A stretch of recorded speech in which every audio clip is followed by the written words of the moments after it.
বাচ্চাকে রেখে যেতাম, ঘরে ফিরবো কিনা সেটাও কিন্তু ছিল না, যে হয়তো ফিরবো না, হয় গুলি খাবো, না হয় জেলে নিবে। অনেকেই বলতো যে এই সময় কেন দল করো তোমরা, কি পাবা দল করে? তো আমরা কোনো পাওয়ার জন্য দল করি না ওই সময়। দীর্ঘ 17 বছর আমি দলের দুঃসময়ে ছিলাম, যখন একজন ফেসবুকে একটা পোস্ট দেওয়ার সাহস করতো না, সেই সময় আমরা মাঠে সক্রিয় ছিলাম, সম্মুখ সারিতেই আমরা ছিলাম। 2015 সালে যখন ম্যাডামের গাড়ি বহরে হামলা করে কাউরান বাজারে, ওই সময় কিন্তু আমি প্রেগনেন্ট ছিলাম। হুম। কিন্তু আমি বাসা ফিরবো কিনা সেটাও কিন্তু ছিল না, যে হয়তো ফিরবো না, হয় গুলি খাবো, না হয় জেলে নিবে। তো সেটা মাথায় রেখে কিন্তু ওই সময় কোনো কাজ করে নাই, একটাই হচ্ছে দলের জন্য, দেশের জন্য আমার কাজ করতে হবে, আর কোনো কিছু মাথায় আসে না, কিসের সন্তান কিসের সংসার। তো অনেকেই বলতো যে এই সময় কেন দল করো তোমরা, কি পাবা দল করে? তো আমরা কোনো পাওয়ার জন্য দল করি না ওই সময়।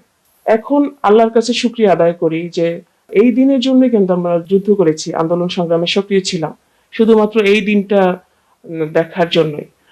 আমাদের নেতা জনাব তারেক রহমান, আজকে তিনি বাংলাদেশের প্রধানমন্ত্রী, এটার জন্য আমরা আন্দোলন সংগ্রাম করেছি, গণতন্ত্রের জন্য লড়াই করেছি, স্বৈরাচার শেখ হাসিনাকে হটানোর জন্য যা যা করণীয় তাই করেছি।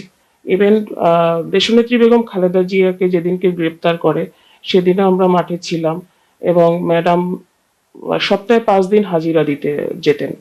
তো সপ্তাহে আমরা 5 দিনই সেই গাড়ির সামনে আমরা ঢাল হিসেবে আমরা ছিলাম, নারীরা ছিলাম।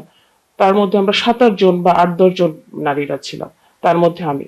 দলের কাছে আমার একটাই প্রত্যাশা, আমি একটা কথা মাথায় রেখে সবসময় আমি কাজ করেছি, সেটা হচ্ছে আমার নেতা জনাব তারেক রহমান একটি কথাই বলেছেন যে মিছিলের শেষ ছেলেটিও রাজনৈতিক পরিচয় পাবে।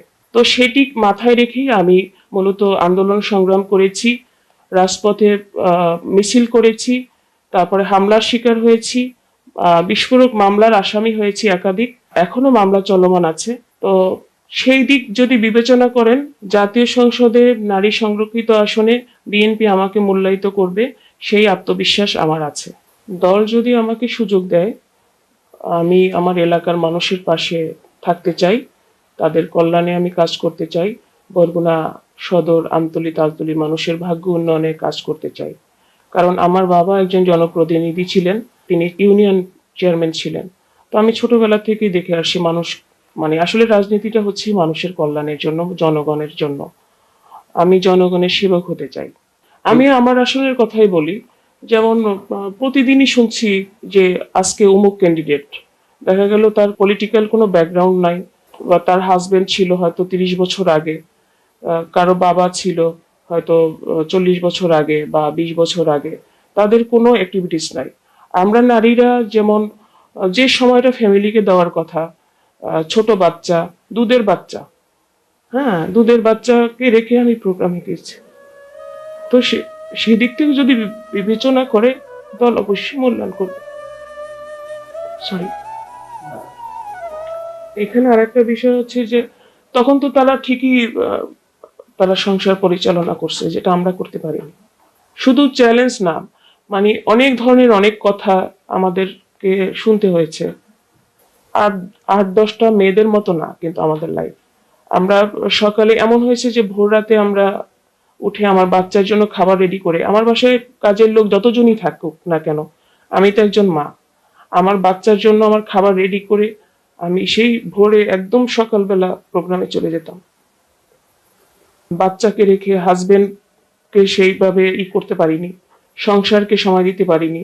আর এখন তো দেখতে পাচ্ছি যে 30 বছর আগে তার হাজবেন্ডের কোঠায় বা বাবার কোঠায় তারা মনোনয়ন চাচ্ছে। তবে আমি আমার নেতার কাছে একটাই দাবি, ডেডিকেশন এবং এডুকেশন এই দুটাই দেখে, বা যোগ্য যারা বা দীর্ঘ বছর আন্দোলন সংগ্রামে যারা ছিল তাদেরকে অবশ্যই মূল্যায়ন করবেন।